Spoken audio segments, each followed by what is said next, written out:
మొత్తం ఒక కమిటీకి అధ్యక్షుడిగా ఉండే శ్రీకాకుళంలోని ప్రభుత్వ డిగ్రీ కళాశాలలో డాక్టర్ బిఆర్ అంబేద్కర్ జయంతి వేడుకలు స్టార్ క్లబ్ వాకర్స్ క్లబ్ ఆధ్వర్యంలో ఘనంగా నిర్వహించారు. ఈ సందర్భంగా పలువురు ప్రముఖులు అంబేద్కర్ ప్రపంచ మేధావి అని కొనియాడుతూ ఆయన ఆశయాలను ఆచరణలో పెట్టాలన్నారు. సమానత్వం, న్యాయం కోసం అంబేద్కర్ చేసిన పోరాటం చిరస్మరణీయమన్నారు. ఈ కార్యక్రమంలో విగ్రహానికి నివాళులర్పించి సదస్సులు నిర్వహించి అంబేద్కర్ ఆశయాలను పాటించేలా యువతకు అవగాహన కల్పించారు. మా క్లబ్లో ప్రతి మెంబర్ కూడా సేవకుడే. మీ అందరికీ కూడా మరొకసారి ధన్యవాదాలు తెలియజేసుకుంటున్నాను. ఇప్పుడు అంబేద్కర్ జన్మదిన సందర్భంగా ఈ అంబేద్కర్ బర్త్డే అందరికీ తెలుసు, అందరూ బాగా మాట్లాడారు, చక్కగా మాట్లాడారు.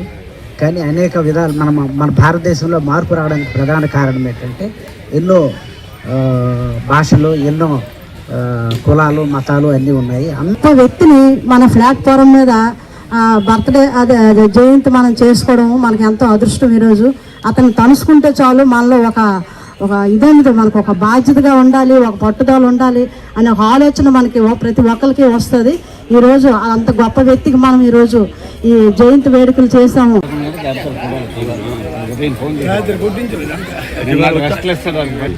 సభ్యులకి, ఇతర మిత్రులందరూ కూడా మరొకసారి ధన్యవాదాలు తెలియజేసుకుంటూ అంబేద్కర్ ఐడియాలజీని కాస్త కోస్త ఉద్యోగరీత్యా ఆయన విధి నిర్వహణలో అమలు చేస్తూ 10 మందికి సహాయపడుతున్నటువంటి మన డాక్టర్ జిఎన్ రావు, అదేవిధంగా మా క్లబ్లో ప్రతి